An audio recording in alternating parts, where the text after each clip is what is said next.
फरमाया इस वजह से कि मैं जब इनके पास बैठता हूं तो ये मुझे रब के कुर्ब का एहसास कराते हैं, मुझे अपनी आखिरत याद आती है, और ये जब इनके पास से चला जाता हूं तो ये मेरी गीबत नहीं करते।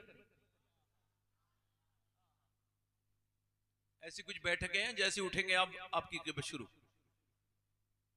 एक शेर कहा था किसी ने, वो कहते मुखलिसी है कि यारों की बज़्म से। शेर सुनिए आप, जो शेर समझते हैं वो भी समझें। वो कहते हैं मतलब सच्चाई में वो कहत पड़ा हुआ है, वो सूखा पड़ा हुआ है कि वो कहते मुखलिसी है कि यारों की बज़्म से गीबत निकाल दो तो फकत खामोशी बचे। अगर हमारी महफिलों से गीबत निकाल दो। मौला अली फरमाते हैं मैं यहां इस वजह से बैठता हूं, इस वजह से बैठता हूं कि यहां ये मुझे मौत के करीब कर देते हैं। अभी कोई 2 हफ्ते पहले मुझे बड़ा अफसोस हुआ सुन के, 3-2.5 हफ्ते हो गए। तो एक बच्चा हाफिज कुरान है, 15 साल की उम्र है, हिफ्ज भी कर चुका है, और अगले हफ्ते उसकी दस्तार है, उसने दौर भी निकाल लिया है। माँ बाप को बड़ी हसरत होती है ना।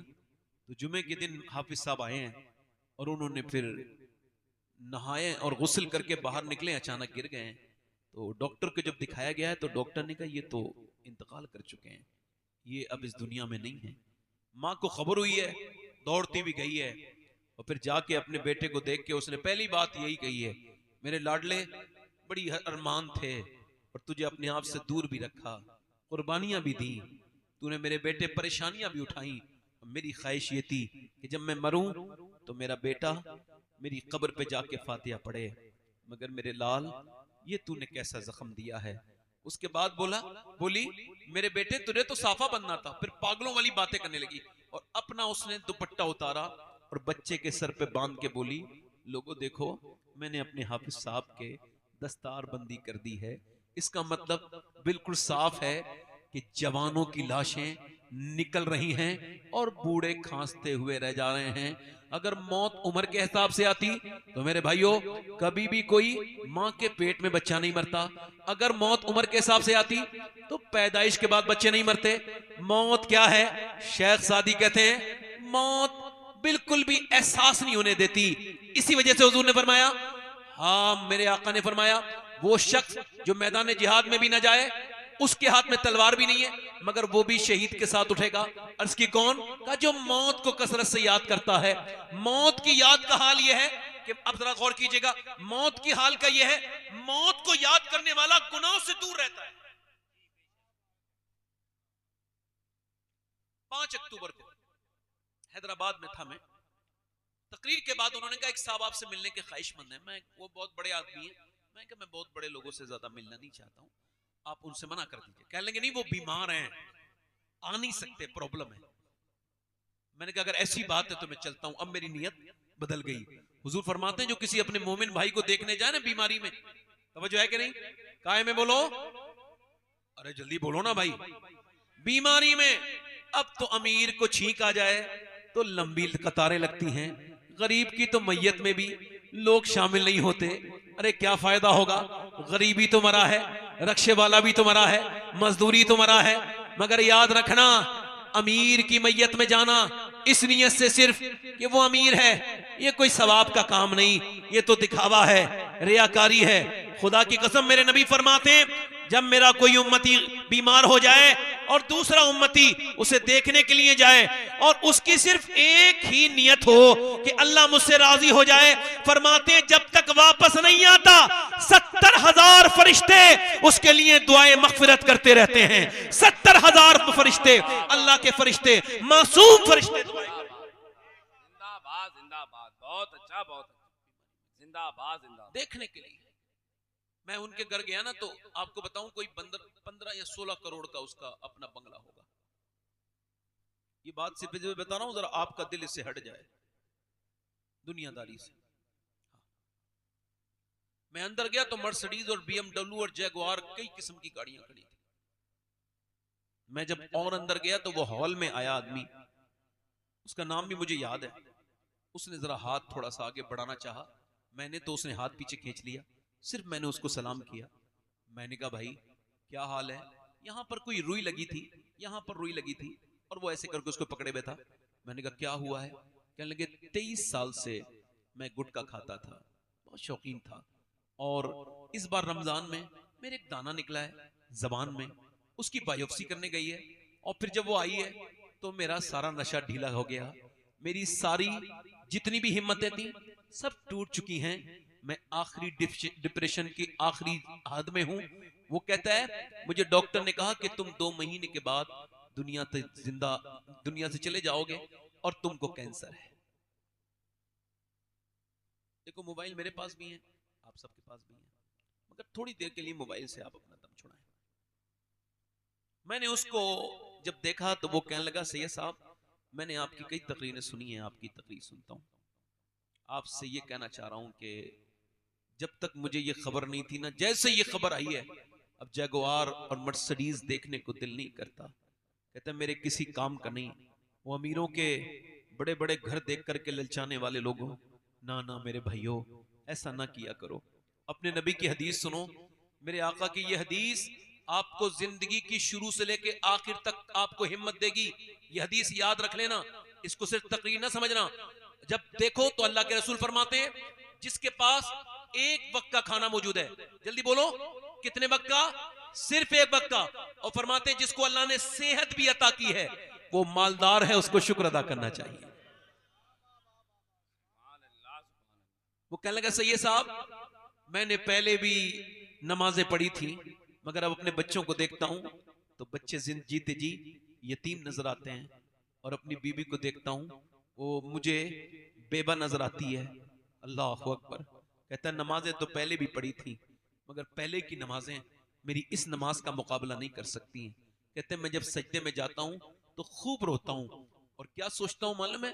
मैं कहता हूं मालिक कोई 2 महीने के बाद ऊपर से तख्ते रख के ऊपर से मिट्टी डाल के सब वापस हो जाएंगे।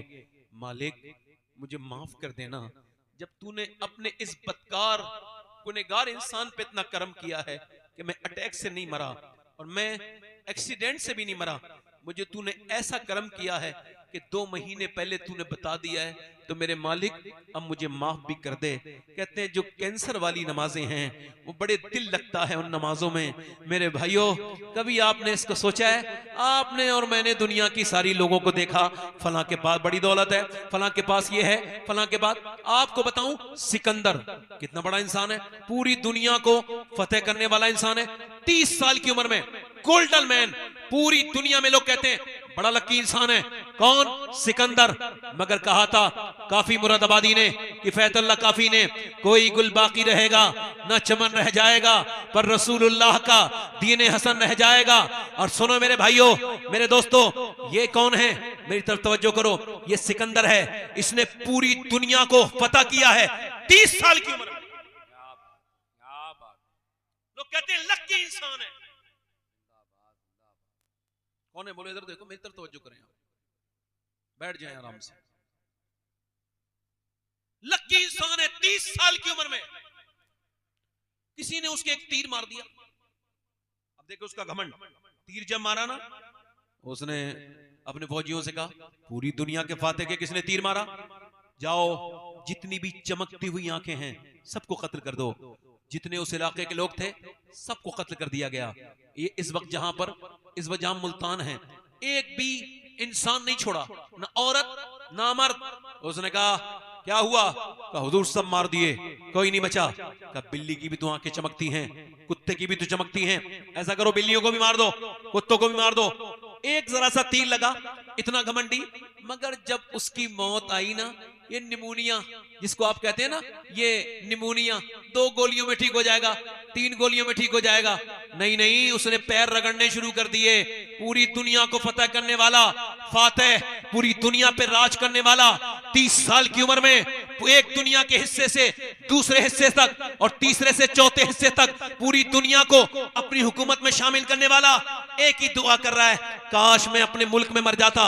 ये नहीं कह रहा मैं मर जाऊं, काश मैं अपने मुल्क में मर जाता। मगर एड़ियां रगड़ रगड़ के न जाने कितनी खराब मौत मरा। सुनो 10,000 लोग मुसलमान खड़े हैं और वो चंगेज खां, वो चंगेज खां जिसके नाम के साथ दहशत आज भी चलती है। चंगेज जिसने खोपड़ियों का महल बनाया था, काय का महल बनाया था, खोपड़ियों का, वो भी मुसलमानों की, वही चंगेज खां, अल्लाह अकबर, वो आज लोगों से कह रहा है कत्ल कर दो। अब 10,000 लोग हैं, एक सब में 1,000, दूसरी सब में 2,000, तीसरी सब में 3,000, ऐसे इन्हें कत्ल कर दो। 1,000 कत्ल कर दिया गया। एक बुजुर्ग आगे खड़े थे, अल्लाह के वली, पीछे चले गए। फिर उसने तीसरे को, दूसरी सब में को काटा, वो तीसरी में चले गए, तीसरी को काटा, चौथी में चले गए, पांचवी को काटा, छठी में चले गए। जब नवी और 10वीं की बारी आई तो ये जो है चंगेज, ये मुस्कुराने लगा, है देखो ये समझता है तू बच जाएगा। ओए तू कैसे बचेगा ओ बूढ़े, अब तो तू अकेला रह गया, अब कैसे बचेगा। कहने लगा मेरा रब बचाएगा तो बच जाऊंगा, मेरा रब जिंदाबाद जिंदाबाद, मेरा रब बचाएगा तो बच जाऊं, मेरा रब बचाएगा तो, जल्दी बोलो, मेरा रब बचाएगा तो बच जाऊंगा। उसने कहा कैसे, कहा जब रब चाहेगा तो वही तो जाने कैसे बचाएगा। इतनी देर में इसे प्यास लगी, इसने अपनी बोतल उठाई, बोतल उठाया, एक डिसबैलेंस हुआ, इसका एक पांव रकाब में उलझ गया और उसके बाद घोड़ा चलना शुरू हो गया। घोड़ा चल रहा है, ये कह रहा है लोगों रोको, मगर कोई नहीं रोक रहा है। ये कह रहा है लोगों रोको, फौजियों रोको। उधर देखो पूरी दुनिया में दहशत बपा कर रहा है, मगर घोड़ा रुका किसी से नहीं। घोड़े ने जब तक इसके दिमाग का कीमा ना बना दिया, इतना ना घसीटा कि जिसकी बोटियां नीचे को गिरने लगी, इसके खून से वो पूरा इलाका जब तक, वो पूरे जंगल जब तक जो है भर ना गया, और ये बिल्कुल इसका चेहरा बिल्कुल रबड़ की तरह नहीं हो गया। घोड़े ने तब तक इसको रोका नहीं। उसके बाद वो जो इसके फौजी थे उसी बुजुर्ग के पास जाके बोले भाई तू कौन है। कहने लगा मैं मुस्तफा का गुलाम हूं। कहा जब तेरे अंदर इतनी पावर है तो आमना के लाल के अंदर कितनी पावर होगी। तू ऐसा कर हमें कलमा पढ़ा के मुसलमान कर दे। मेरे भाइयों, मेरे दोस्तों, ना कोई बादशाह बचा है, ना कोई अमीर बचा है, ना कोई फकीर बचा है, ना किसी अमीर को ये मौत छोड़ेगी। ये क्या तुमने देखना शुरू कर दिया। ये ना देखो, बड़े बड़े महल ना देखो, अगर देखना है तो वो धसी हुई कब्रें देखो, बोसीदा कब्रें देखो। अगर तुमको देखना है, इबरत हासिल करनी है तो दुनिया के धोखे में ना आओ। बादशाहों के कपड़े ना देखो, फकीरों के फटे हुए कपड़े देखो, उनके कफन देखो। अतलसो कम खाब की पोशाक पर नाजा ना हो, इस तने बेजान पर खाकी कफन रह जाएगा।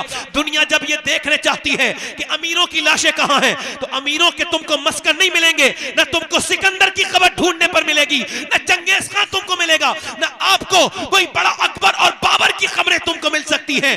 वो दुनियादार जो थे वो मिट गए और उन्हें जमाने ने मिटा दिया। बल्कि मिटाया नहीं, बल्कि उनकी खोपड़ियां ऐसी भयानक बन गई और उनकी खोपड़ियों से सारी खालें खींच दी गई। वक्त ने उनको नंगा कर दिया, उनको जलील कर दिया। बादशाहों की जिल्लत दुनिया ने देखी, अमीरों की जिल्लतें दुनिया ने देखी। कहां गया वो फिरौन जो कहता था मैं रब हूं, आज वो जलील होकर खत्म हो गया। दुनिया का ना कोई फिरौन बचा है, ना कोई बचेगा। बचेगा कौन? बचेगा वो जो आमना के लाल से वफादारी करेगा, बचेगा वो जो रसूल जी वकार से वफादारी करेगा। और वो बचा ऐसा है कि कोई कलियर शरीफ में चमक रहा है, दुनिया जाकर के देखे कि बादशाहों की कब्रें नहीं मिलेंगी, मगर आज भी मेरे साबिर अलाउद्दीन का आस्ताना चमक रहा है। जाकर के देखो, दिल्ली में निजामुद्दीन चमक रहे हैं, तो फिर करियर में साबिर अलाउद्दीन चमक रहे हैं, कि चोजा में मखदूम अशरफ चमक रहे हैं। जाकर के देखो तो फिर अजमेर में मेरा मोइनुद्दीन चिश्ती चमक रहा है, बगदाद में गौसे आजम चमक रहे हैं। आवाज आ रही है कोई गुल बाकी रहेगा ना चमन रह जाएगा, पर रसूलुल्लाह का दीन हसन रह जाएगा। नारे तकबीर, वाह वाह वाह वाह, मियां जिंदाबाद जिंदाबाद जिंदाबाद, मियां जिंदाबाद। तुमको जरा सी ईको कम करे, थोड़ा सा जरा सी तुमको तकलीफ हुई है, तुमने इसके सामने रोना शुरू किया, तुमने इसके सामने, तुमने अपनी इज्जत खत्म करवा ली, इसके सामने रोए हो। हाँ सुनो मेरे दोस्तों, मेरे भाइयों, पूरी कायनात में इधर देखो, जितने गम मेरे नबी ने सहे, अब हमें क्या फर्क पड़ता है भाई, हमारे घर से तो कुछ नहीं हुआ है अभी। हाँ जब हो जाएगा तो फर्क।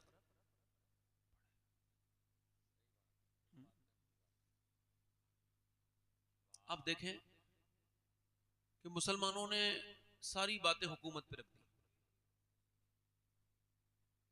अभी कोई पाबंदी लगी है मस्जिद में नमाज पढ़ने में? बताएं। अच्छा, ये कौन सी सरकार ने लिख के दिया है कि जब तुम शादी करो तो तुम्हारी औरतें बेपर्दा बिल्कुल फाहिशाओं की तरह मेकअप करके वहां जाएं, बगैर मेकअप के शादी नहीं होने देंगे? कौन सी सरकार ने कहा है? बताओ ना भाई।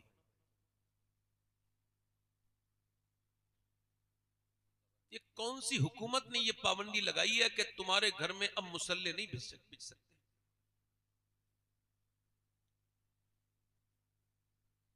कौन सी हुकूमत ये कह रही है कि तुमने कुरान नहीं पढ़ना है? कौन सी हुकूमत है ऐसी?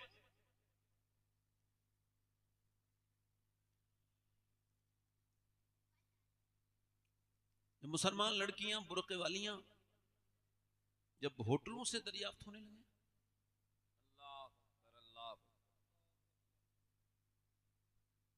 जब इस्लाम की शहजादियां ओयो होटल से दरियाफ्त होने लगे, तो फिर भी मुसलमान चैन की नींद सोता है?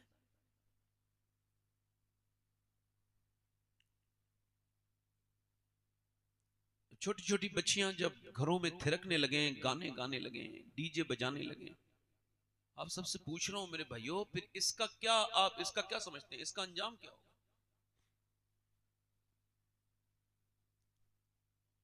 12 साल पहले मैंने एक साहब से कहा था, आपकी बहन जो है ना, ये जो शादी में आई है, ये जीन्स पहन रही है, इसकी उम्र 12-13 साल है, इसको समझाएं। कहने लगे आप अपना काम कीजिए, मेरे घर के मामलात में ना बोलिए।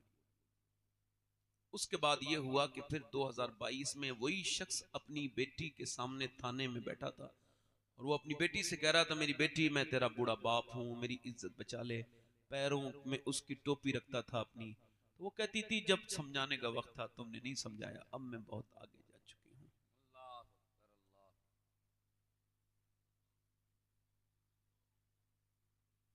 जब हम, अल्लाह ने हमको दिया है दौलत बतेरी, मगर फिर भी हम जब मालदार रिश्ता देखने लगे, हम एक दूसरे का खून पीने वाले लोग हैं, खून पी गए हम एक दूसरे का। शादी बड़ी बड़ी की है तुमने, बड़ा नाम हो गया भाई, खाना बड़ा अच्छा था, मैं तो जाता ही नहीं किसी शादी में। अल्लाह का शुक्र है, अल्लाह का फजल है, नहीं जाता मैं, इसमें शरीक नहीं हूं और इंशाल्लाह होऊंगा भी नहीं। कुछ बातें ऐसी हैं जो मैं आज मेंबर पे आपको बता रहा हूं, जो मेरे दिल को बहुत तकलीफ देती है। कि जब तेरे घर की शादी के चंद लुक़्मे खाने बाप आया था, उसकी बेटी भी आई थी, बेटी ने 2-3 लुक़्मे खाए मगर उसको वो हजम नहीं हुए। वो रात भर यही सोच के सो ना पाई कि मेरा बाप तो मजदूर है, इतना पैसा कहां से लाएगा।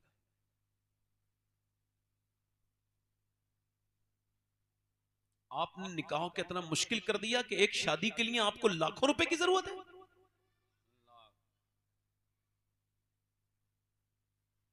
सीधी सादी शादी करने में आपकी इंसल्ट होती है। लोग क्या कहेंगे?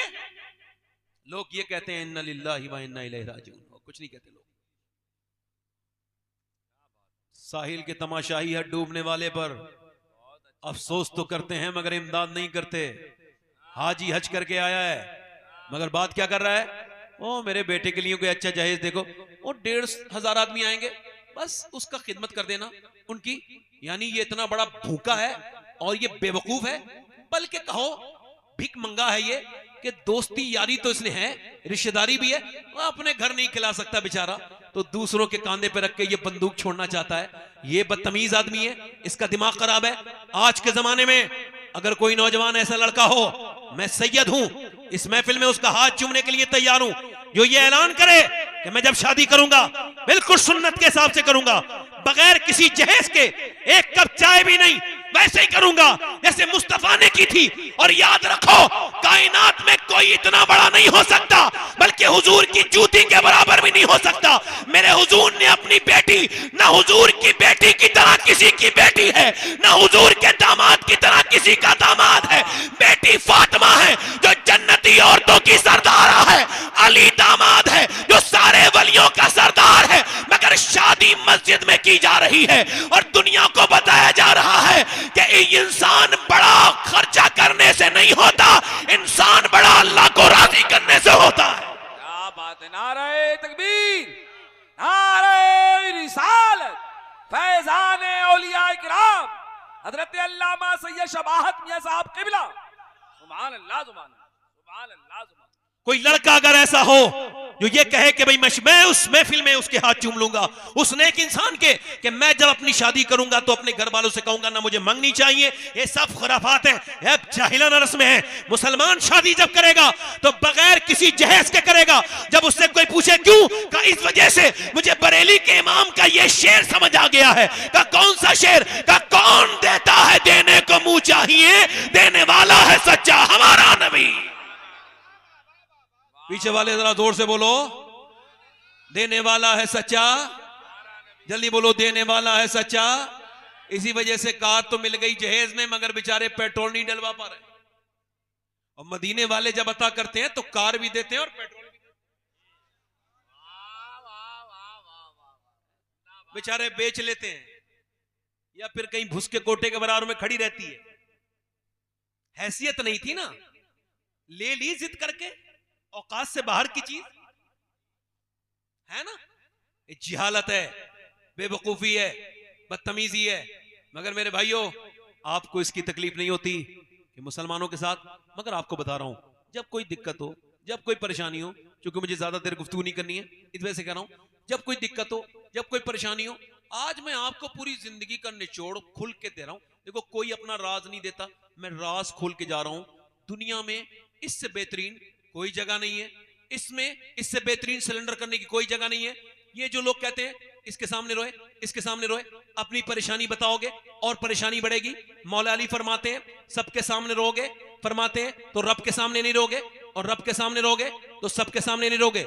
हुजूर की सुन्नत है। सुनो मेरे भाइयों, सुनो मेरे भाइयों, आपको कितनी तकलीफें आई हैं। हुजूर फरमाते सारे नबियों की तकलीफ अगर एक पल्ले में रख दो और मुझ मोहम्मद की तकलीफ एक पल्ले में रख दी जाए तो फरमाते मेरी तकलीफ का पल्ला भारी हो जाएगा। मैंने जितने गम, जितने दुख, जितने दर्द सहे हैं इतने किसी ने नहीं सहे। मगर एक आप ज़ईफ हदीस भी नहीं सिखा सकते कि मेरे नबी पाक सल्लल्लाहु अलैहि वसल्लम ने कभी रोने के लिए किसी का कांधा तलाश किया हो, किसी का कांधे पे सर रख के मेरे नबी रोए हो। नहीं नहीं, मेरे मुस्तफा ने खुद भी और पूरी दुनिया के अपने उम्मतियों को यह पैगाम दिया है। अम्मी आयशा फरमाती हैं कि मेरे नबी पाक किसी के साथ तो कभी नहीं रोए, मगर जब रात होती थी तो मेरे नबी पाक इतना लंबा सजदा करते थे और हुजूर के इतने आंसू निकलते थे कि मेरे नबी पाक के आंसू घर के बाहर को निकल जाते थे। मेरा इमाम कहता है आंखें रो रो के सुजाने वाले जाने वाले नहीं आने वाले। सुनो मेरे भाइयों, जब कोई तकलीफ आए तो बस मुसल्ला बिछाओ और रब से कह दो क्या बात है, तकबीर, नारे रिसालत। रब से कहो, जिंदाबाद, जिंदाबाद, रब से कहो। सुभान अल्लाह, रब के आगे। सहाबा इकराम की जिंदगी देखो, लुट गए लोग, खत्म हो गए, मगर वो सहाबा वो 313 हैं। कितने हैं बोलो, कितने हैं? और उधर 1000 की फौज है। जरा तवज्जो करना भाई, थोड़ी देर ध्यान से सुन लो। कितनी फौज है बोलो? 1000। इन्होंने रात भर बकरे खूब खाए हैं, भून भून कर। इफरात है, शराबे पिए, नाच देखे, गाने देखे, और इनके हाथों में रस्सियां हैं। रस्सियां क्या कह रहे हैं? अबू जहल इतना ओवर कॉन्फिडेंस में, मैं इन रस्सियों में बांध के लेके जाऊंगा, इस रस्सी में बांध के लेके आऊंगा। हुजूर के बारे में कह रहा है ऐसे बांध के लेके आऊंगा, घसीटता हुआ। ओहो, इतना इतना इतना फकर न कर। उधर मेरे नबी पाक ने, उधर मक्के की औरतों ने अपने जेबर दे दिए, अपने जेबर, लो ये सोना लेके जाओ, खत्म कर दो दीन को। उधर ये अपना माल दे रही हैं, उधर मदीने की औरतें जवान लड़के लेके आ रही हैं। हुजूर हमारे पास माल तो नहीं, मगर ये 18 साल का लाल है, इसको ले जाइए मेरे आका। उधर माल दिया जा रहा है, उधर लाल दिए जा रहे हैं। हुजूर ने फरमाया भाई मेरे सहाबा कहां हैं? देखो मैंने मक्का छोड़ा, मैं मदीने आ गया, अब वो हमारी तरफ चले हैं दुश्मनी के इरादे से। बोलो क्या ख्याल है, चलोगे? क्या ख्याल है? और सोच समझ लेना, अल्लाह के रसूल ने फरमाया बोलो क्या ख्याल है? सहाबा इकराम बोले हम आपके साथ चलने के लिए तैयार हैं। हुजूर ने फरमाया सोच लो, तुम्हारे पास 7 तलवारें हैं, उनके पास 1000 तलवारें और नेज़े और भाले हैं। तुम्हारे पास सामान जंग का नहीं है, उनके पास सामान जंग का है। बोलो चलोगे मेरे साथ? सहाबा इकराम अर्ज करते हैं या रसूल अल्लाह, उम्मत ये मुस्तफा की है, मूसा की नहीं है। मेरे आका जान दे देंगे आपके ऊपर जब तक हमारी लाशों पे से नहीं गुजरेंगे आप।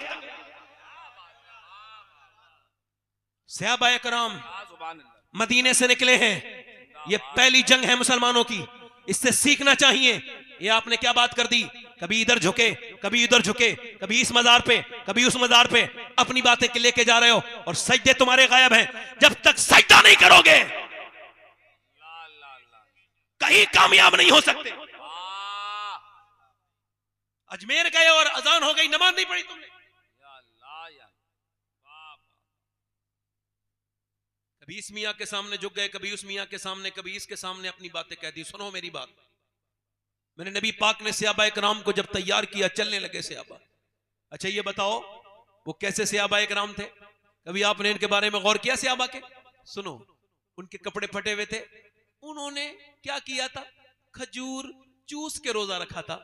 7वां रमजान है, नबी पाक के गुलाम निकल रहे हैं और ये सहाबा इकराम निकल रहे हैं।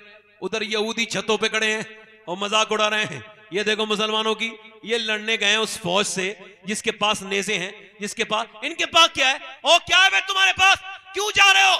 खुदकुशी करने जा रहे हो? ना तुम्हारे पास तलवार है ना नेज़ा है, तुम्हारे पास क्या है? तो वो सहाबा इकराम कह लगे, ओ यहूदियों सुनो, हम तलवार पर भरोसा नहीं है, हमें तो अपने सरकार पर भरोसा है। जिंदाबाद। अरे क्या बात है, सुभान अल्लाह, सुभान अल्लाह। और सुनो, बस इसी बात को बयान करके मैं अपनी तकरीर को आखिर तक लेके जाऊंगा, मगर थोड़ी देर थोड़ा ध्यान दें। हुजूर गए, आपको मालूम है मैं क्या कह रहा था आपसे? एक मुसलमान की इज्जत क्या है ये आपको तो नहीं खबर ना। एक ईमान क्या है। 10 लाख लड़कियां मुसलमानों की चली गई, मुसलमानों को नींद भी आती है, रात को वो सुकून से सो भी पाते हैं। कुछ गैरत वाले लोग हैं, आपको बताऊं, एक मुसलमान की ईमान की अहमियत समझना सिर्फ, और ध्यान से सुनना। जीस की आखिरी हिचकी है, गौर से सुन, जिंदगी भर का खुलासा इसी आवाज में है। ज़ैद बिन हारिसा कहते हैं कि वो जब इस हदीस को बयान करते थे हुजूर के मुंह बेले बैठे, तो उस दिन हजरत ज़ैद बिन हारिसा तो वो रोते थे। क्या कि जब नबी पाक के ऊपर पत्थर मारे गए, जब हुजूर के ऊपर कंकरी मारी गई, पत्थर मारे गए, और वो कहाँ है? ताइफ में। हुजूर बैठते हैं तो हुजूर को उठा के मारते हैं, फिर उठ जाते हैं तो फिर बैठ के मारते हैं। हुजूर को सरकार एक पांव उठाते हैं, दूसरा। इतने आपके मारे गए, इतनी आपके कि ज़ैद बिन हारिसा कहते हैं हुजूर की पंडलियां फट गई मेरे नबी पाक की। और फिर हुजूर को कहते हैं मैं हुजूर को उठा के और लेके आया बाग में, लहू लुहान है पूरा जिस्म मेरे पैगंबर का। मेरे ताया बचपन में जब ये बात ताइफ वाली बयान करते थे तो उनकी आंखों में मैंने मोटे मोटे आंसू देखे थे। वो कहते थे बेटे जब तुम्हारा इश्क रसूल थोड़ा हल्का होने लगे तो हुजूर के इस ताइफ को याद कर लेना कि उस पैगंबर इस्लाम पे पत्थर मारे गए और कितने, एक दो नहीं, पिंडलियां फटी हैं, पूरा जिस्म लहूलुहान है। ये मेरे पैगंबर की ये शान है कि ज़ैद बिन हारिसा कहते हैं उतबा बिन रबिया का बाग था, हुजूर का दुश्मन था, मक्के का था, मगर उसकी प्रॉपर्टी यहाँ पे थी, यहाँ पर रहता था। उसने कहा ये देखो बहुत बुरा किया है इनके साथ। अपने गुलाम अद्दास से कहा लो ले जाओ और ले जाके उनको ये अंगूर खिलाओ। हुजूर के पास वो अंगूर आए। अब तवज्जो करना, हुजूर ने बिस्मिल्लाह शरीफ पढ़ी और बिस्मिल्लाह, अब जब हुजूर ने अंगूर खाया तो उसने कहा आप बिस्मिल्लाह क्यों पढ़ रहे हैं? यहाँ तो कोई बिस्मिल्लाह नहीं पढ़ता। मैं तुम कहाँ के रहने वाले हो? कहा मैं नैनवा का रहने वाला हूँ। सरकार ने फरमाया जहाँ के यूनुस हैं? अर्ज की जी मैं वहीं का रहने वाला हूँ। अगर आप यूनुस को कैसे जानते हैं? सरकार ने फरमाया वो भी अल्लाह के नबी थे, मैं भी अल्लाह का नबी हूँ। तो वो जो गुलाम था ना, वो आगे बढ़ के हुजूर के हाथ में हाथ देता है, आप मुझे कलमा पढ़ा दें, मैं कलमा पढ़ने के लिए तैयार हूँ। ज़ैद बिन हारिसा कहते हैं लहू लुहान इतने सरकार कि एक दिन अम्मी आशा ने पूछा या रसूल अल्लाह ये जो ओहद के पहाड़ वाले, ओहद की जंग में आप पर जुल्म हुआ है और ये जो आपके चचा के नाक कान काट के उनके कलेजे को चबाया गया है, और ये जो मुसअब बिन उमैर की लाश पर जो ये एक, आपको क्या पता ये इस्लाम क्या है? मुसअब बिन उमैर आपको पता है सबसे पहले ये हिजरत करने वाले, मक्के से मदीने की पहला मुहाजिर। ये ऐसा कपड़ा पहनता था, इसकी माँ एक बार पहनने देती थी फिर दूसरी बार नहीं, मगर जब जंगे ओहद में गए ना तलवार लेके तो सिर्फ तहमत बंधा है, इनके पास कमीज नहीं है। ये आगे गए और शहीद हो गए। अब अर्ज कर रहे हैं सहाबा हुजूर क्या करें, इसका सर ढके या हम इनके पांव ढके? अल्लाह के रसूल सल्लल्लाहु अलैहि वसल्लम के गुलामों, पैगंबर इस्लाम के दीवानों, सुनो। हुजूर ने फरमाया इनका आप ऐसा करो, सर की तरफ से ढको और पांव पे घास डाल दो। हजरते अमीर हमजा के पूरा कफन नहीं है और यहां से डालो, हमको क्या खबर है, इनके सर ढक दो और पांव पे इनके घास डाल दो। मगर मेरे पैगंबर इस्लाम के दीवानों सुनो, मेरे नबी पाक ने फरमाया, आयशा इस ओहद वाले दिन से सख्त दिन था जब मैं ताइफ में गया था और मेरे ऊपर पत्थर मारे थे। 80 किलोमीटर दूर मेरे नबी पाक पैदल गए थे और उन्हीं जख्मों के बाद 80 किलोमीटर दूर वापस भी आए थे। जब उस अद्दास ने ये कहा ना, गुलाम ने, कि मैं कलमा पढ़ने के लिए तैयार हूं, तो मेरे नबी पाक ज़ैद बिन हारिसा कहते हैं, इतने जख्मों के बावजूद हुजूर मुस्कुराने लगे, मेरे सरकार मुस्कुराने लगे। यानी एक आदमी ईमान लाया है तो मेरे नबी पाक इतने जख्मों के बाद मुस्कुराए हैं। ये बताओ, जब कोई ये कहता था कि भाई इसको रात को नींद नहीं आती तो मुझे भी नींद नहीं आती, लोग कहते हैं शायरी है, मगर कुरान ने कहा अज़ीज़ुन अलैहि मा अनित्तुम हरीस, तुम्हारा मशक्कत में भी पड़ जाना मेरे महबूब पर गिरा गुजरता है। हजरते मुफ्ती अहमद यार खनईमी फरमाते हैं कि जब उम्मती के पाँव में कांटा लगता है तो मेरे नबी को तकलीफ होती है। आज ये कौन सा दिन है? ये बद्र का दिन है। वलक़द नसरकुमुल्लाहु बिबद्रिन व अंतुम अज़िल्ला, ये बद्र वाला दिन है। एक कौन सा बद्र वाला दिन है कि 313 एक तरफ खड़े हैं, एक तरफ 1000 खड़े हैं। ये पूरी रात इन्होंने खाया है, पिया है, सोए हैं, दनाए हैं, और इधर ये सहाबा पूरी रात इबादत करने वाले हैं। इन्होंने पैगंबर इस्लाम ने आज सजदे में सर रखा है, जहां मस्जिद अरीश है इस वक्त में सर सजदे में रख दिया है। हजरत अबू बकर सिद्दीक कहते हैं, मैंने हुजूर की चादर देखी कि सर से नीचे गिर रही है, मैं फिर चादर रख देता हूं, मगर हुजूर के जो आंखों के आंसू है ना, उससे बद्र की रेत भीगने लगी है। मेरा इमाम कहता है, आंखें रो रो के सुझाने वाले, जाने वाले नहीं आने वाले, आंखें कुछ कहती हैं तुझसे पैगाम, ओ दरे यार के जाने वाले। मेरे नबी पाक मालूम है क्या अर्ज कर रहे हैं, ऐ मेरे करीम, जो मैंने पत्थर खाए ना ताइफ में, तो वो सारे पत्थर जो मेरे ऊपर ऊंट की ओजड़ियां रखी गई और जो मेरी गर्दन को दबाया गया, तो सब कुछ मैंने किया तो ये 313 इकट्ठा कर पाया हूं। ये 313 तेरे महबूब की पूरी जिंदगी की कमाई है। ये मेरा अबू बकर, ये मेरा उमर, ये मेरा उस्मान, ये मेरा अली। मेरे मालिक देख, इन पे इन्होंने खाना तक नहीं, इन्होंने सिर्फ खजूर की गुठली चूस के रोजे रखे हैं, इनके पेट बिल्कुल खाली हैं। ये देख कैसे तेरे नाम पर आए हैं। मेरे मालिक, तेरे रसूल की ये पूरी जिंदगी की कमाई है। अगर ये 313 आज मिट गए तो दुनिया में तेरा नाम लेने वाला कोई नहीं होगा। मैंने सारी तकलीफें बर्दाश्त करके, पेटों पे पत्थर बांध के, मेरे रब मैंने ये तैयार किए हैं, अगर आज ये दुनिया से खत्म हो गए तो कयामत तक तेरा कोई नाम लेवा नहीं होगा। हजरत अबू बकर सिद्दीक कहते हैं, हुजूर रोते रहे, बहुत लंबा, इतना लंबा सजदा कभी देखा नहीं। मेरे नबी पाक ने सारा काम करके अपना सजदा किया है, आप सजदे क्यों नहीं करते? आपको कोई दिक्कत आए तो आप इधर उधर क्यों देखने लगते हैं? आप सजदा क्यों नहीं करते? मेरे नबी पाक ने सजदा किया है, वस्जुद वक्तरिब, सजदा करो, अल्लाह के करीब हो जाओ। सजदा किया है मेरे नबी ने। हजरत सहाबा इकराम कहते, हुजूर अर्ज करते हैं, मालिक मेरी मदद फरमा, अपने पैगंबर पे करम फरमा। हुजूर जब रोए हैं, अल्लाह का ऐसा फजल हुआ है कि हुजूर ने आंख सर उठाया है और हुजूर मुस्कुराए हैं। अचानक एक कोने में हवा चली है और कुछ रेत उड़ने लगी। सहाबा इकराम हजरत अली अर्ज करते हैं, या रसूल अल्लाह वो कैसी हवा चली है? फरमाया, हवा नहीं चली है, ये लैंडिंग हुई है। यहाँ पर जिब्राइल उतरे हैं 500 फरिश्तों के लिए। फरमाया 500 फरिश्तों के लेकर के जिब्राइल उतरे हैं। फिर उधर हवा चली है। फरमाया अब इसराफील उतरे हैं उधर 500 फरिश्ते लेके। सरकार ने फरमाया, मुसलमानों चलो। अब वो मुसलमान जिनके हाथों में क्या था? खजूर की डंडियां। कहा, हुजूर कुछ तो दीजिए, लड़ेंगे काय से? खजूर की डंडियां काट काट के दे दीजिए। तेरी तलवार, ये तेरी तलवार, ये तेरी तलवार। जिसे हुजूर तलवार कह दे, खुदा की कसम कायनात की कोई चीज तलवार उसे हरा नहीं सकती। फरमाया, ये तेरी तलवार है, ये तेरी तलवार है, ये तेरी तलवार है। मेरे नबी पाक के गुलामों, ये मेरे रसूल के गुलाम चले और तारीख गवाह है इस्लाम की कि उन भूखे सहाबा इकराम ने, वो जो रोजे से थे, उन सहाबा इकराम ने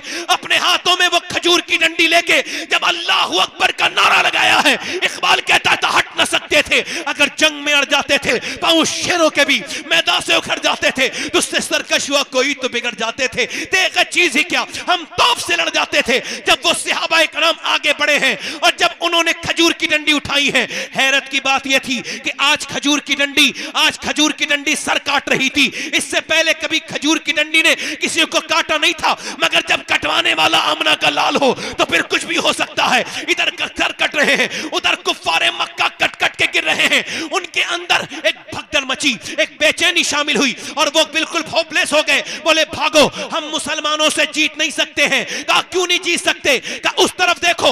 उन्होंने उधर देखा। अब ये जब दौड़े, उन्हीं दौड़तों में एक आदमी दौड़ रहा था, उसका नाम उमैया था, बिलाल के सीने पे पत्थर रखने वाला, बिलाल की गर्दन में रस्सी डाल के पूरे मक्के में घसीटने वाला। बिलाल ने उसको देखा, बिलाल उसके पीछे भागे। वो मोटा था, ज्यादा देर भाग ना सका।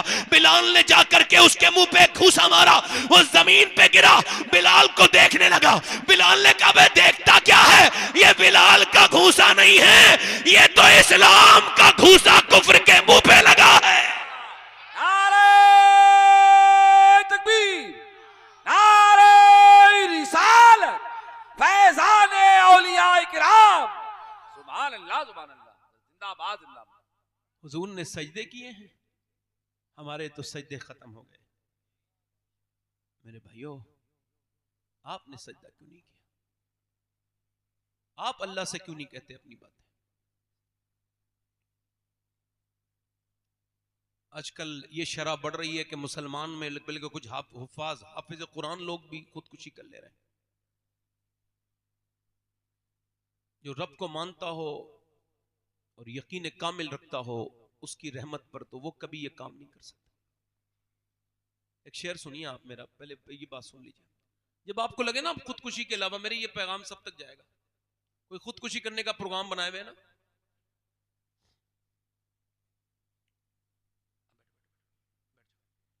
जब खुदकुशी का कोई प्रोग्राम बना लेना कि आप कोई सूरत ही नहीं है, डिप्रेशन का बहुत हाई लेवल है, कोई सूरत नजर नहीं आ रही, एक इलाज बता रहा हूं। जब लगे ना आप खुदकुशी अब कोई, तो उसे करनी तो है ही, उससे पहले मेरी एक बात सुन ले वो, और एक बार अगर मुसलमान है तो ट्राई कर ले एक बार, उसके बाद खुदकुशी उसकी मर्जी है, करे ना करे। इसको इस्लाम तो बहुत बुरा समझता है, इसको खुदकुशी बुरी चीज है, बहुत सख्त इस पे अजाब है, जैसे करेगा वैसे ही अजाब मिलेगा क़यामत तक। मगर अगर कोई सूरत ना मिले तो एक सूरत है कि बस खुदकुशी करने से पहले, बस अगर करनी तो है ही, तुझे करना तो जाना है, तो फिर सुन, बस एक बार वुजू कर ले और फिर 2 रकात नमाज पढ़ और सजदे में जाके फूट फूट के रो ले और उससे कह दे मालिक दुनिया ने छोड़ दिया है, तू 70 माओ से ज्यादा मेहरबान है, मेरे करीम मुझे इस डिप्रेशन से तू निकाल सकता है, कोई सूरत नजर नहीं आ रही, अब मुझ पे करम कर दे। और इतना रो ले एक बार, दिल से, दिल खोल के फूट फूट के जितना रोना है उस रब से। जब वो कहता है, बंदा जब एक बार कहता है मेरे रब, तो अल्लाह 70 बार कहता है हाँ मेरे बंदे। आपको मालूम है ये गाना गाने वाला आदमी है, ध्यान से सुनना, गाना गाता है मदीने में, उसकी आवाज खराब हो गई तो जन्नतुल बकी में पेड़ के नीचे बैठा है और कह रहा है या अल्लाह जब तक आवाज अच्छी थी लोग खाने को देते थे, भूखा हूं मेरे मालिक, खाना नहीं खाया 3 दिन से, मैं बहुत भूख लगी है, मेरे रब मुझे खाना दे दे, खाना दे दे। हजरत उमर सो रहे थे, अल्लाह ने ख्वाब में उनको ये हातिफ गैब से आवाज आई, ए उमर जा, मेरा बंदा खाना मांग रहा है, उसे रोटी दे के आ, जा। उमर फारूक आजम उठे और जा करके पहुंचे तो देखा जन्नतुल बकी में बैठा है। हजरत उमर दौड़ते हुए गए, भागते हुए गए, उसने देखा उमर मुझे पकड़ने आ रहे, भागने लगे, ओ उमर मुझे माफ कर दो, भागने लगे। हजरत उमर का ठहर जा ठहर जा ठहर जा, मैं खुद नहीं आया हूं, जरा ठहर जा, मुझे भेजा गया है। कहा किसने भेजा है? कहा मेरे रब ने भेजा है और कहा है उमर जा, मेरा बंदा भूखा है, उससे वो खाना तलब कर रहा है, उसे खाना देखो। क्या मांगा है? खाना मांगा है। कितना करीम है वो, एक बार उससे कह के तो देखो कि मालिक मैं तेरे ही बंदा हूं, सिलेंडर करके देखो, बहुत गुनाह कर लिए हैं, उससे कहो मालिक कि हमको माफ कर दे। मेरा ईमान यह है एक सजदा तेरा मुकम्मल नहीं होगा कि तेरे दिल से ये दिल ख्याल निकाल जाएगा और तुझे रब करम कर देगा, क्योंकि ऐसा हो नहीं सकता कि कोई रब को पुकारे और रब उसके काम पे उसके काम ना। जिंदाबाद जिंदाबाद, सुभान अल्लाह सुभान अल्लाह सुभान। मगर अब हमने इस तरफ कहां देखा है? सजदों से हम दूर हैं, बहुत दूर है मेरे भाइयों, सजदों से बहुत दूर, बस दुनियादारी में लगे हुए हैं। याद रखना, ये मौत सारी दुनियादारी निकाल देगी। आज के बाद मेरी एक बात याद रखना, बस ये एक बात, जब भी कोई दिक्कत परेशानी हो तो किसी के सामने नहीं रोना है। बस कहां मौलाना रूम लिखते हैं, एक बादशाह था, शौकीन था शिकार का। यहां भी कुछ लोग बैठे होंगे शिकार के। अच्छा, शिकार के जो लोग शौकीन होते हैं, शिकार के वक्त में पागल हो जाते तकरीबन, वो याद ही नहीं रखते मैं कहां पहुंच गया हूं, कौन सा जंगल आ गया है, बस शिकार के पीछे पीछे पीछे पीछे ओ बिल्कुल। अब वो पागल वो चला गया बड़ा दूर, अपने फौजियों से हट गया, उसके फौजी उसे ढूंढ रहे हैं, मिल नहीं रहे। वो प्यास के एक सहरा में चला गया, उसके पांव, उसकी घोड़े की जो पांव है उसमें बिच्छू ने काटा है, मर गया घोड़ा। अब ये बगैर सरो सामान के, अल्लाह मुझे बचा ले, मैं यहाँ रेत वाली मौत सहरा की नहीं मरना चाहता, मुझे कुछ काम करना है दीन का, मुझे छोड़ दे। था तो नेक आदमी, मगर फंस गया। अब जब फंसा, अल्लाह का करम ऐसा हुआ, हल्की सी आंख लगी है तो बिल्कुल सामने एक झोपड़ी नजर आई। वो झोपड़ी में गया और जाकर के उसने कहा मुझे प्यास लगी है, बिल्कुल जबान सूख के काटा थी, मौत के करीब था, प्यास पानी मिलेगा। एक बाबा बैठा था देहाती, काला पी ले। उसने 3 गिलास पानी एक साथ पिया और फिर मुतमईन होकर बोला मैं बादशाह हूं, यानी भूखा था पहले तो ये याद नहीं आया, बादशाह हूं। ठीक है, उसने बड़ी बेतवज्जो से कहा होगा बादशाह, कहा ये मेरी अंगूठी ले ले, कभी तुझे कोई काम आए तो ये अंगूठी लेके आ जाना, तुझे कोई रोकेगा नहीं, बिना रोके तुझे लोग मुझ तक पहुंचा देंगे। कहा ठीक है। अच्छा, 2-3 साल के बाद कोई काम आया, उसने कहा अंगूठी बेचूं, सीधा सादी बात पहले सोची कि भाई अंगूठी बेच लूं, फिर क्या पता कितनी महंगी होगी, अंगूठी नहीं बेचता हूं, बल्कि मैं ये करता हूं भाई कि उसके पास चला जाता हूं। बादशाह के महल में पहुंच गया और महल में जाने के बाद बादशाह के उसने जाकर के आवाज दी और उसकी अंगूठी देखी, वीआईपी प्रोटेक्शन मिला। अंदर गया, एकदम बादशाह के मेन गेस्ट बन गया, चीफ गेस्ट बन गया।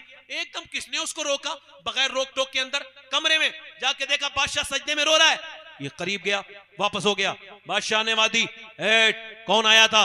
उसने सलाम पहनने के बाद कहा, फौजी ने कहा एक आदमी आया था, पकड़ के लाओ। कहा क्यों आए थे, कौन हो? कहा हुजूर ये अंगूठी। हाँ पहचान लिया, एक तूने मेरी जान बचाई, बोलो क्या बात है, क्या मसला है तुम्हें? हाँ कोई परेशानी आई थी, सोचा आपको बताऊं। कहा फिर वापस क्यों हो गए? कहा लंबा सफर तय करके आया, मगर जब आपको देखा तो आप भी किसी के सामने रो रहे थे, तो मैंने सोचा उसके सामने क्यों रोऊं, जो किसी और के सामने रो रहा है उसके सामने ना रोऊं जहां बादशाह भी रोते हैं। तकबीर, नारे रिसालत, मसलके आला हजरत हुजूर सैयद शफात मियां साहिब किबला जिंदाबाद।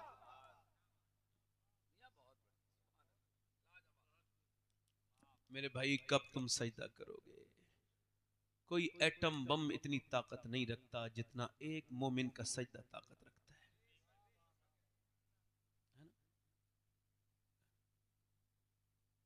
अच्छा मेरी तरफ देखें आप, ये जो बच्चे जो बुज़दिल बनते हैं, इनको कौन बनाता है बुज़दिल? अच्छा पहले तो सुन लीजिए आप, ये बच्चे जैसे झूठ बच्चा बोलना सीखता है तो इसको कौन सिखाता है, मालूम है आपको? नेचर फितरत के एतवार से बच्चा बड़ी अच्छी चीज है। अब जैसे ये मेरा बच्चा है, अब ये है, बैठ जाओ बेटा बैठ जाओ,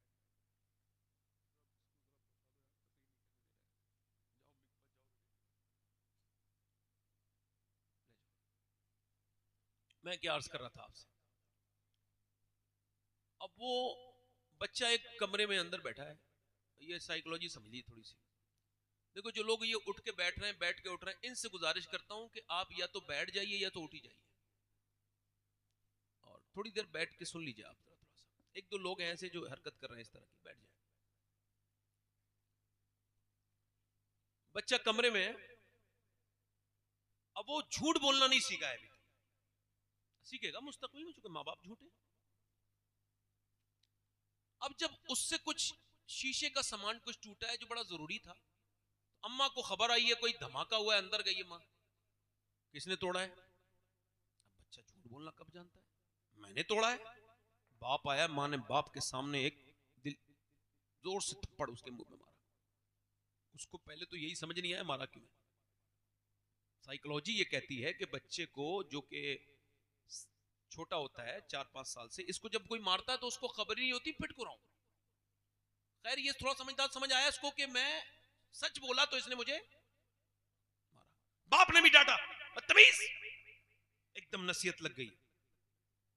2-3 साल के बाद फिर बच्चा उसी कमरे में था, वही सामान टूट गया, आवाज हुई धमाका, किसने तोड़ा? मां अंदर गई, किसने तोड़ा? मुझे नहीं पता। कहा तुम्हारे अलावा तो कोई नहीं है? कोई जंगले में से कोई आ गया होगा, कोई परिंदा औरिंदा, मुझे तो नहीं पता, ये विंडो खुली है, मुझे नहीं पता अम्मा।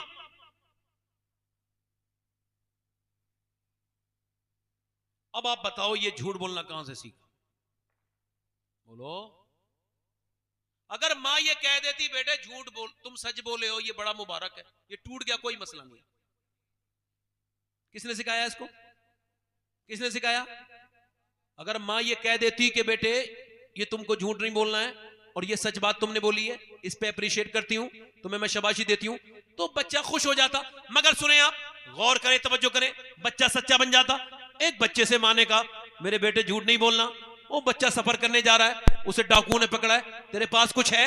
उसने कहा मेरी सदरी के अंदर 40 अशरफियां रखी हुई हैं। अच्छा, वो डकैतों को लेके गए, डकैत उसको अपने सरदार के पास, हुजूर ये दावा कर रहा है इसकी सदरी में 40 अशरफियां हैं, वो भी सोने की। कहा चेक करो, चेक करा तो अंदर 40 अशरफियां।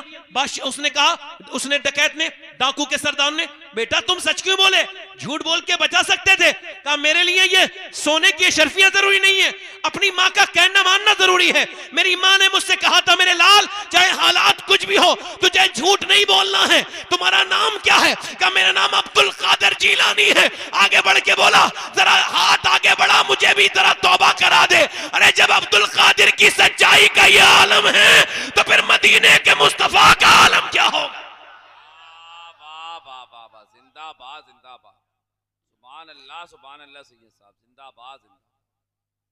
बहुत अच्छा, अल्लाह के रसूल का घर है, जरा जोर से तो बोलो सुभान अल्लाह। सुभान। हुजूर का घर है, हुजूर मेरे आका करीम की बेटी सैयदा खातून जन्नत के घर हुजूर जा रहे हैं। बेटियों के घर जाया करो, बहनों के घर भी जाया करो। अब तो ये शबे बारात आई थी तो लोगों ने स्टेटस लगाए थे, देखा था आपने? पहले तो लोग माफी मांगते थे फोन करके, अब फिर मैसेज करते थे, अब वो भी खत्म हो गया, फैशन आगे बढ़ गया। अब वो कहता है स्टेटस देखो और माफ करो। अगर तुम्हारी 100 बार अटके तो मेरा स्टेटस भी देखो, अभी मुझे माफ करो। अच्छा, कुछ लोग स्टेटस लगाते हैं, बड़ी बीमारी है स्टेटस वाली, मैंने अपनी जिंदगी में कभी नहीं लगाया। स्टेटस का मतलब होता है हालात, और हालात अल्लाह के अलावा किसी को दिखाने नहीं चाहिए, ना बताने चाहिए। क्या ख्याल है आपका? है ना? अब वो स्टेटस लग रहा है भाई, कुछ लोग तो ऐसी इतनी ये समझे बेचैन लोग होते हैं कि ये चेक करते हैं मेरा स्टेटस किस किसने देखा, फलां ने देखा, फलां ने देखा, फलां, यार उसने नहीं देखा, अरे तो उसको डायरेक्ट भेज देना यार फोटो, तुझे दिखाना ही है तो इतना परेशान क्यों है? मगर लोगों की ज़हनियत कौन बदलेगा? ये स्टेटस देखो। अच्छा, पहले के लोग, आपको याद होगा, आप में से शायद किसी को याद हो, पहले खत का रिवाज था, खत लिखे जाते थे, न ये मोबाइल था न टेलीफोन था। अब एक खत आया है और वो खत पढ़ा जा रहा है मोहल्ले में बैठ के। देखो कहां से कहां दुनिया आगे नहीं बढ़ी, पीछे चली गई दुनिया। इस देखो खत पढ़ा जा रहा है, मामू ने खत लिखा है शहर से, सब कह रहे हैं अब खत सुने, आप कैसे हैं, आप कैसे हैं, आप कैसे हैं, आप फलां फलां, बच्चा कैसा है। पड़ोसन एक बूढ़ी औरत भी है, वो भी आके बैठ गई है, इसका भाई क्या पता मेरे बारे में कुछ लिखे। पड़ोस वाली बूढ़ी अम्मा कैसी हैं? बूढ़ी अम्मा रोने लगी कि मेरा नाम भी इसके भाई ने ले दिया। क्या मोहब्बतें थी, क्या वो। अब तो माँ बहनों के घर जाया करो, भाइयों के अपनी बेटियों के घर जाया करो। अल्लाह के रसूल अपनी बेटी के घर गए, आखिरी बात सुना रहा हूं, ध्यान से सुना। हुजूर अपनी बेटी के घर आवाज दी, फातिमा के अंदर आ सकता हूं? आवाज आई, अब्बा अकेले हैं तो आ जाए। तो हुजूर ने फरमाया मेरे साथ इमरान आए, उन्हें न लाएं। फातिमा उन्हें क्यों न लाऊं? अब्बा उन्हें न लाएं। फातिमा उन्हें क्यों न लाऊं? अब्बा उन्हें न लाएं। जब हुजूर ने कई बार पूछा तो अंदर से आवाज आई, अब्बा आपकी बेटी के पास उतने कपड़े नहीं है कि वो किसी दूसरे मर्द से पर्दा कर सके।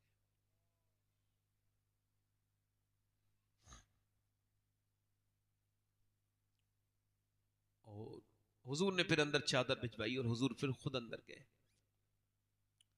आवाज दी, देखा तो पूरा चेहरा पीला है और आंखों में गड्ढे पड़े हुए हैं, गड्ढे पड़े हुए हैं। उर्फे आम में गड्ढे कहते हैं, आंखों में गड्ढे पड़ रहे हैं। कहा क्या हुआ है फातिमा? कहा अल्लाह का शुक्र है।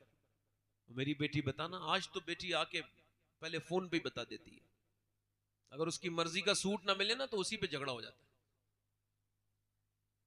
अच्छा, औरतें चाहती हैं कि उनके मर्द उनकी बात माने, क्या ख्याल है?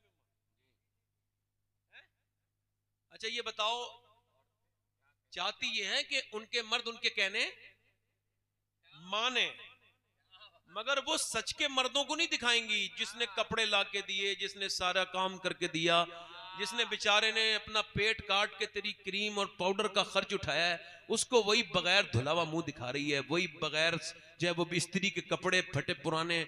अब जब तू जिसको दिखाएगी वही तो तेरे दिलचस्प है। अब वो जा रही है तो शादी में कपड़े अच्छे पहन के। इससे ये पूछो जाहिल, जहां तू जा रही है और वो तुझे बिगड़े हुए बेकार मनहूस किस्म के बदतरीन लोग देखेंगे, जो मोहल्ले के सबसे बेकार होते हैं, वही शादियों में ताकते हैं। तो उनसे जाके अब पूछ तू कैसी लग रही है, तुझे वो बताएंगे। आला हजरत फरमाते औरत को अपने मर्द के लिए पर्दा करना, अपने मर्द के लिए मेकअप करना चाहिए। इस्लाम ने कहा इस वजह से कि इसकी तबीयत इधर उधर न जाए, अपनी बीबी पे उसका दिल बिल्कुल मुतमईन रहे और उसके लिए वो मेकअप भी करे। अल्लाह के रसूल की बेटी सैयदा फातिमा ज़हरा का तरीक़ेकार ये था कि मौला अली फरमाते हैं फातिमा ने अपनी पूरी जिंदगी में कभी मुझसे कुछ नहीं मांगा। मैंने जब उनसे पूछा फातिमा दुनिया में मियां बीवियों में झगड़े होते हैं कि ये ला दो वो ला दो, मगर आप मुझसे कभी कुछ मांगती नहीं, तो सैयदा फातिमा ने कहा मेरे रब ने मुझे इतना अपने करीब कर लिया है मेरे अब्बा की तरबियत से कि अब अल्लाह के अलावा फातिमा किसी और से मांगती नहीं है, फातिमा किसी और से मांगती नहीं है। अल्लाह अकबर। अल्लाह के रसूल अपनी बेटी के घर गए हैं, देखा तो चेहरा बिल्कुल पीला है। ये कौन है? ये शहजादी रसूल है। कोई शहजादी इनके बराबर हो सकती है? अरे कैसे हो सकती है? अम्मी आयशा फरमाती हैं फातिमा ज़हरा वो हैं जिनका चेहरा हुजूर की तरह, जिनके होंठ हुजूर की तरह, वो चले तो हुजूर की तरह लगे, वो बोले तो हुजूर की तरह। हुजूर ने फरमाया फातिमा कुछ चेहरा कमजोर है, क्या हुआ है? अच्छा सुने, कुछ बातें सुन ले। हुजूर एक और दिन हुजूर अपनी बेटी को बुलाने के लिए गए। कहां गए बोलो?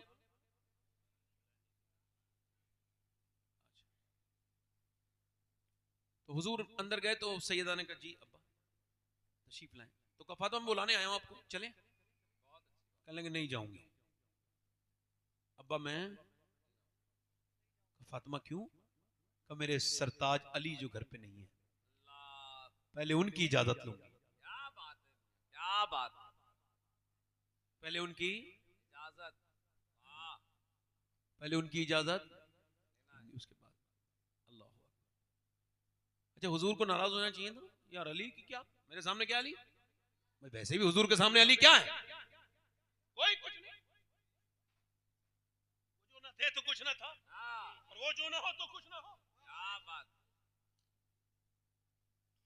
हुजूर नाराज नहीं हुए, बेटी के पेशानी को चूमा और फरमाया फातिमा तुझे अभी तक मेरी बातें याद है। सुभान अल्लाह। कुछ गैप गुजरा ना, कुछ गैप, तो हजरत अली भी आ गए। हुजूर ने फरमाया यार अली तुम आ गए, मैं आपका इंतजार कर रहा था। जी हुजूर क्या हुक्म है?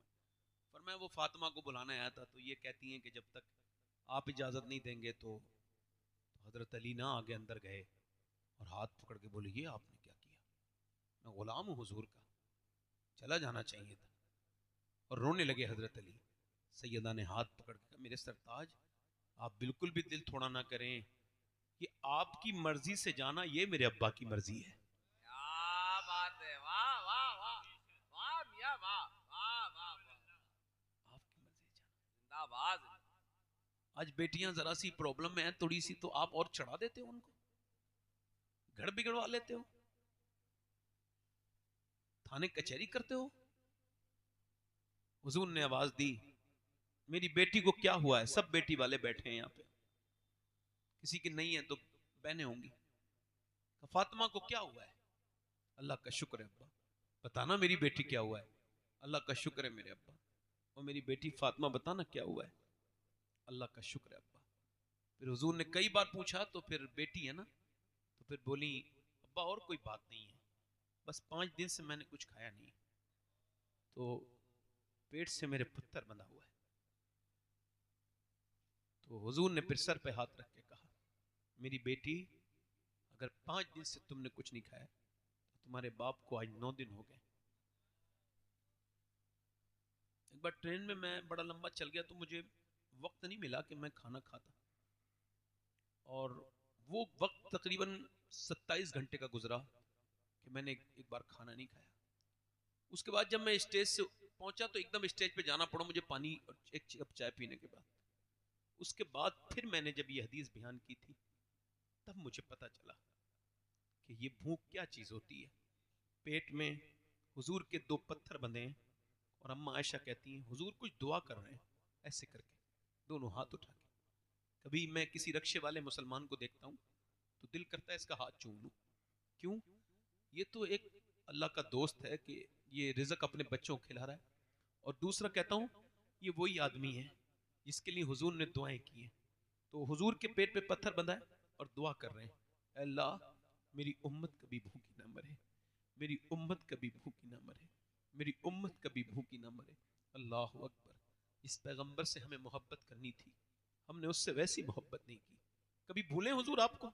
बताओ, मेराज की रात हुजूर जब रब के करीब गए, लोग कहते हैं हुजूर को माज़अल्लाह गैब नहीं, अल्लाह सबसे बड़ा गैब है, और कोई गैब क्या तुमसे नेहा हो भला, जब ना खुदा ही छुपा तुम पे करोड़ों तरू, सुम्मा दना फतदल्ला फकाना काबा कौसैनी औ अदना।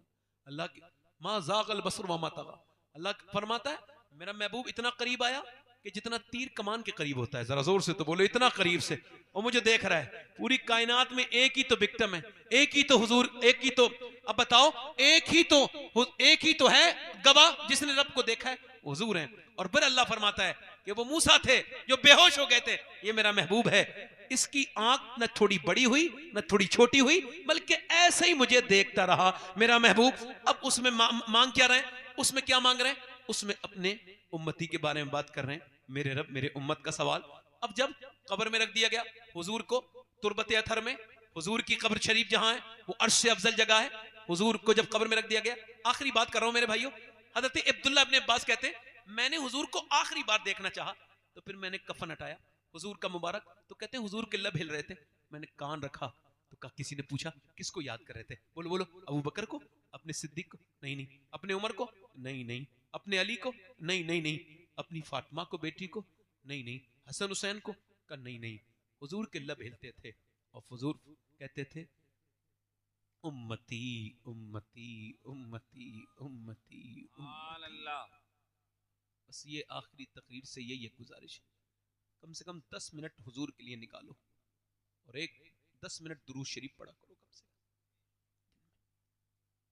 अपनी बातें सबसे शेयर ना करो, रब से शेयर करो, और जो मिल गया उस पर शुक्र अदा करो। वालिदैन अगर हैं, ये अजमत वालिदैन प्रोग्राम में चूंकि हर साल होता है तो मैंने उस टॉपिक पे कई बार गुफ्तगू की है, उस पर गुफ्तगू नहीं कर रहा हूँ, बस इतना कह रहा हूँ माँ बाप बगैर मरे समझ में नहीं आ सकते। मैं क्या कह रहा हूँ बोलो? अभी नूर भाई पढ़ेंगे, आप सब सुनेंगे इंशाल्लाह। बगैर मरे माँ बाप, तो फिर बाद में समझ में आए भी तो। ये फैशन है हिंदुस्तान का कि पहले बाप को रुलाएंगे फिर उसकी मैयत पे रोएंगे बाद में, दिखावे के लिए। जीते जी उसके हाथ चूमो। हाँ, कि मेरे कत्ल के बाद उसने जफा से तौबा, हाय उस जोरे पशेमा का पशेमा हो। बाप की तरह कोई दोस्त नहीं हो सकता, बाप बड़ा है। बाप की खिदमत करो, माँ बाप से प्यार करो, माँ से प्यार करो, और अपने रब से तौबा किया करो, सजदों में अपना दिल लगाओ। देखो मैंने आज आपको क्या बात समझाई, जब भी कोई प्रॉब्लम आनी है आपको तो सुन्नत रसूल ये कि आपको सर सजदे में रखना है, कभी कांदा तलाश नहीं करना है, मुसल्ला तलाश करना है। अल्लाह ताला आपको हर किसी दुनिया के किसी इंसान के सामने न रुलाए, जब भी रुलाए अपने नहीं रुलाए। यूं ही आबाद रहेगी ये दुनिया, हम ना होंगे तो कोई हमसा होगा, कोई गुल बाकी रहेगा ना चमन रह जाएगा, पर रसूलुल्लाह का दीने हसन रह जाएगा। काफी मुरादाबादी ने जब अंग्रेजों के सामने झूलने जाले थे उस पर वो फांसी के फंदे पर, तब उन्होंने अजमते अहले बैत बयान की है का नाम शाहाने जहां मिट जाएंगे, लेकिन यहां हश्र तक नामो निशाने पंजतन रह जाएगा। अतलसो कम ख्वाब की पोशाक पर नाजा न हो, इस तने बेचान पर खाकी कफन रह जाएगा। आप सबका सलाम कह दूं, मैं मदीने जा रहा हूं 5 दिन के बाद, कह दूं जाया करो मदीने। ये अल्लाह का शुक्र है, मेरा बेटा ये तीसरी बार जा रहा है। ये इस मामले में मुझसे बड़ा है कि मैंने 27 साल की उम्र में देखा था मदीना, और इसने 6-7 साल की उम्र में मदीना देखी, और तीसरी बार हुजूर इसे बुला रहे हैं। मैं ये चाहता हूं कि पूरी दुनिया मदीने वाले की दीवानी हो जाए। झगड़े हमारे यहां से खत्म होने चाहिए। सलाम दुआ करा करो, किसी मोमिन को न छोड़ो, सलाम करो। सलाम ऐसी चीज है, बाबा फरीदुद्दीन गंज शकर फरमाते, तुम सलाम करो, सलाम करो, बस तुम्हारे सलाम से वो बरकतें होंगी। मैं गुजारिश करता हूं कि अब हमारे इमरान बरकती भाई से कि कारी गुलाम नूर मुजस्सम साहब की वो ऐलान करें, चूंकि वक्त बड़ा हो गया है, इनको छपरा जाना है। अल्लाह ताला इन पर फजल फरमाए, तौबा करें, अस्तगफिरुल्लाह रब्बी मिन कुल्लि ज़म्बिन व अतूबु इलैह, पढ़ी जी ला इलाहा इल्लल्लाहु मुहम्मदुर रसूलुल्लाह। मैं यहीं बैठा हूं, आप लोग आराम से इंशाल्लाह सुनेंगे, पूरा जाएंगे तो नहीं इंशाल्लाह। लक़द काना लकुम फ़ी रसूलिल्लाहि उस्वतुन हसना, सदक़ल्लाहुल अज़ीम। अस्सलामु अलैकुम व रहमतुल्लाहि व बरकातुहू।